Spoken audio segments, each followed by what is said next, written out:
Today we're going to look at connecting CRM to RS Practice Management. My name is Simon Leake and I'm Head of Professional Services at Fiber CRM. If you have any questions regarding this demonstration, please do get in touch.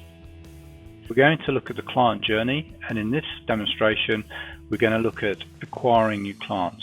There are additional videos looking at onboarding, engaging and retaining clients, but for this demonstration we're going to look at acquisition. So the first example is going to be an acquisition of a new client from a website inquiry.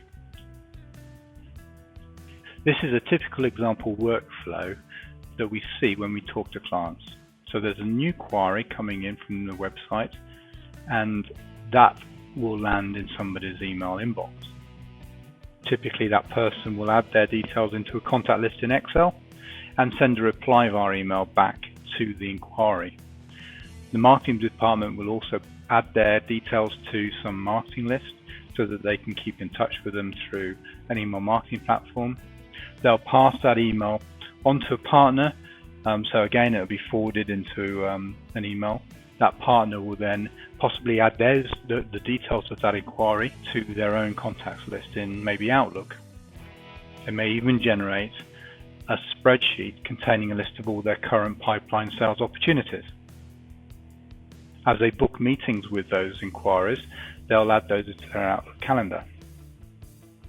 And then finally, when the acquirer purchases, they will then manually type their information into the RS Practice Management system, possibly notifying marketing to remove them from the marketing list that they have added them to and add them to another marketing list, and so on. And typically what happens is you end up with is siloed data stores, information held in Outlook, in Excel, in RS, in an email marketing platform, and no clear view. So what CRM is able to do is pull all this information together to eliminate any double entry. And in some instances it eliminates single entry, because in this example somebody's filled their details in on a website, so that information should automatically pass through the various data stores without somebody having to rekey the information in. And CRM is about providing one single unified view of that information and setting up triggers that might create actions for people, might automatically send responses back to the inquirer, just saving an awful lot of time. And if you take a lot of inquiries coming in per annum, in this example we based it on 3 new inquiries a day, which is saving about 1.5 hours per day. So let's see how that's going to look. So we're going to take a web inquiry form. In this example I'm going to use the Andrews & Brown website, and we're going to fill in the details of the person making the inquiry. So Mr. Bill Oddy. Email address is Bill Oddy at fibercrm.com. Job title, janitor, and company name is Oddies Limited. So it's just an example. It can be any sort of form. The layout of the form can be completely designed. It's just an HTML form, but when you submit that form, rather than that going into an Outlook inbox, it's going to go straight into a CRM. So in this example we're looking at a CRM system. We're looking at a list of leads from most recent to oldest. If I just refresh the screen now, we'll now see the new lead on the top of the list.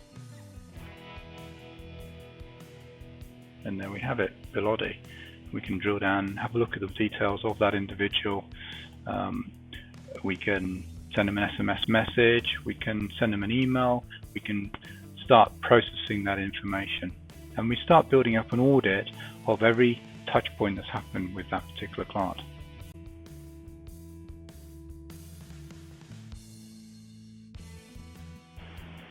Okay, so we made an inquiry on the website, and the inquiry was Bill Oddy. So now we want to convert that lead that's come in and generate a contact, a new client, and track a sales pipeline opportunity with this individual. So we're going to go ahead and convert this lead from our leads database and put them into our main client database So we're going to generate the contact. It does a quick check to see whether the company Oddies Limited already exists in the database. It didn't find anything, so we're going to generate the new company, and we're going to set them up as a prospect in the system. At the moment we don't know what their rating is, so we're going to leave RS later on to categorize that, but we could do it if we wish. But we're just going to go ahead and associate that with a new company called Oddies Limited. We're going to generate a service item. This particular client is interested in management accounts, so we're going to generate a sales opportunity. It's going to be about a £2,500 per annum opportunity. It's likely to close, likely to be next month. We've got a board meeting on the 16th, so it's just to give an example of the sort of information you can capture. So once I'm happy with that, I want to save and convert, and this is now going to generate Bill Oddie and the account Oddies and a service item called management accounts, and it's going to convert this lead. So when we look at our leads list, we can see which ones are in process, which ones have been converted. We can see here Bill Oddie's been converted. We could maybe filter that. So if I go and have a look at accounts now, I'm going to click on my accounts list. This contains all the businesses in our system, and I'm going to search for Oddies. And there it is. It's generated a client ID. I can click on Oddies, and I can start seeing a picture now of everything that's happening with Oddies Limited.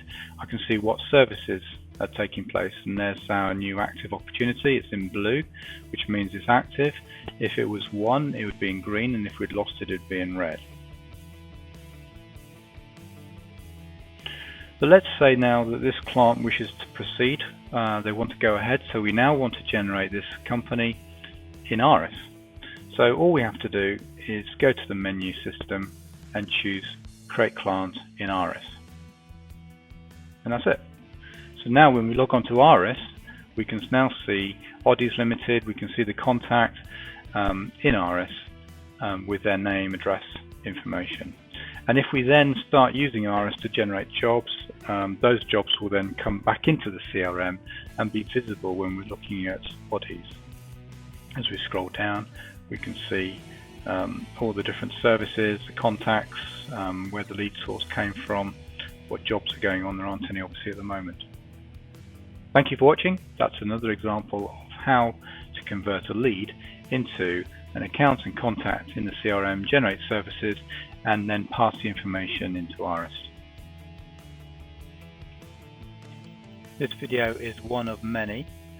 We provide several videos showing the integration with RS, as well as marketing automation and client nurturing programs. So please get in touch if you want to see further videos, or check out our website at www.fibercrm.com.